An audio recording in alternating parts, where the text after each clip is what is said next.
4 night 5 days Andaman tour ಹೋಗಿ ಬರ್ಬೇಕಂತ plan ಮಾಡ್ತಿದ್ರೆ ಹಾಗಾದ್ರೆ ಎಷ್ಟು ಬಜೆಟ್ ಆಗುತ್ತೆ, ಯಾವ ತರ ಐಟ್ನರಿ ನಾವು ಪ್ಲಾನ್ ಮಾಡಬೇಕು, ಮತ್ತೆ ಯಾವ ಪ್ಯಾಕೇಜ್ ನ ಚೂಸ್ ಮಾಡಿದ್ರೆ ಅಂಡಮಾನ್ ಟ್ರಿಪ್ ನ ಸಖತ್ತಾಗಿ ಎಂಜಾಯ್ ಮಾಡಬಹುದು ಅಂತ ಹೇಳಿ ಈ ಒಂದು ವಿಡಿಯೋದಲ್ಲಿ ತಿಳಿಸ್ಕೊಡ್ತೀನಿ. ಮರೆದ ವಿಡಿಯೋನ ಸೇವ್ ಮಾಡ್ಕೊಳ್ಳಿ. ಮೊದಲು ನಮ್ಮ ಬೆಂಗಳೂರು ಏರ್ಪೋರ್ಟ್ ಇಂದ ಅಂಡಮಾನ್ ನ ಪೋರ್ಟ್ ಬ್ಲೇರ್ ಏರ್ಪೋರ್ಟ್ ಗೆ ರೀಚ್ ಆಗಬೇಕಾಗುತ್ತೆ. ಟೂರಿಸ್ಟ್ ಗೆ ಅಂಡಮಾನ್ ಅಲ್ಲಿ ಮೇನ್ ಐಲ್ಯಾಂಡ್ ಯಾವ್ದು ಅಂತಂದ್ರೆ ಪೋರ್ಟ್ ಬ್ಲೇರ್, ಹ್ಯಾವ್ಲಾಕ್ ಮತ್ತೆ ನೀಲ್ ಐಲ್ಯಾಂಡ್. ಅಂಡಮಾನ್ ಅಲ್ಲಿ ಒಂದು ಐಲ್ಯಾಂಡ್ ಇಂದ ಇನ್ನೊಂದು ಐಲ್ಯಾಂಡ್ ಗೆ ಹೇಗೆ ಟ್ರಾವೆಲ್ ಮಾಡಬೇಕಂತಂದ್ರೆ ಲಿಮಿಟೆಡ್ ಟೈಮ್ ಇರೋ ಒಂದು ಫೆರಿ ಮೂಲಕನೇ ನಾವು ಟ್ರಾವೆಲ್ ಮಾಡಬೇಕಾಗುತ್ತೆ. ಒಂದು 5 ಡೇಸ್ ಅಂಡಮಾನ್ ಟ್ರಿಪ್ ನ ನಾವು ಹೇಗೆ ಪ್ಲಾನ್ ಮಾಡಬಹುದು ಅಂತಂದ್ರೆ 2 ನೈಟ್ಸ್ ಪೋರ್ಟ್ ಬ್ಲೇರ್, 1 ನೈಟ್ ಹ್ಯಾವ್ಲಾಕ್ ಮತ್ತೆ 1 night Neil island. Accommodation 3 star deluxe categories ಇಂದ 5 ಸ್ಟಾರ್ ಪ್ರೀಮಿಯಂ ಬೀಚ್ ರೆಸಾರ್ಟ್ ವರೆಗೂ ಇವರ ಹತ್ರ ಫೆಸಿಲಿಟೀಸ್ ಅವೈಲೇಬಲ್ ಇದೆ. ಮಾರ್ನಿಂಗ್ ಬ್ರೇಕ್ಫಾಸ್ಟ್ ಮತ್ತೆ night unlimited veg and non veg buffet dinner. ನೀವೇನಾದ್ರೂ ಹನಿಮೂನ್ ಟ್ರಿಪ್ ಪ್ಲಾನ್ ಮಾಡ್ತಿದ್ರಾ ಅಥವಾ ಆನಿವರ್ಸರಿಗೆ ಪ್ಲಾನ್ ಮಾಡ್ತಿದ್ರಾ ಅಂತಂದ್ರೆ candle light dinner, bed decorations, cake cutting ಮತ್ತೆ ಹ್ಯಾವ್ಲಾಕ್ ಐಲ್ಯಾಂಡ್ ಅಲ್ಲಿ couple photo shoot. Water activities ಅಂತ ಬಂದ್ರೆ ಹ್ಯಾವ್ಲಾಕ್ ಐಲ್ಯಾಂಡ್ ಮತ್ತೆ Neil island one of the best place ಆಗಿರುತ್ತೆ. ಅರ್ಲಿ ಮಾರ್ನಿಂಗ್ ಸ್ಕೂಬಾ ಡೈವ್ ಮತ್ತೆ ಅದರ್ ಅಡ್ವೆಂಚರ್ ಆಕ್ಟಿವಿಟೀಸ್ ನ ನೀವು ಎಕ್ಸ್ಪೀರಿಯನ್ಸ್ ಮಾಡೋದಕ್ಕೆ. ಅಂಡಮಾನ್ ನ ಟ್ರಾನ್ಸ್ಪೋರ್ಟೇಷನ್ ಫೆಸಿಲಿಟೀಸ್, ಸೈಟ್ ಸೀಯಿಂಗ್ ಮತ್ತೆ ಎಲ್ಲಾ ತರದ ಎಂಟ್ರಿ ಟಿಕೆಟ್ ಸಹ ಒಂದು ಪ್ಯಾಕೇಜ್ ಅಲ್ಲೇ ಇನ್ಕ್ಲೂಡ್ ಆಗಿರುತ್ತೆ. 4 ನೈಟ್ 5 ಡೇಸ್ ಅಂಡಮಾನ್ ಟ್ರಿಪ್ ನ ಐಟ್ನರಿ ಮತ್ತೆ ಪ್ರೈಸ್ ಡೀಟೇಲ್ಸ್ ಬೇಕಂತಂದ್ರೆ ಡಿಸ್ಕ್ರಿಪ್ಷನ್ ಕಾಣ್ತಿರೋ ನಂಬರ್ಗೆ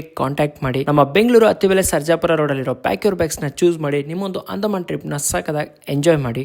ಟಾಟಾ, ಬೈ ಬೈ.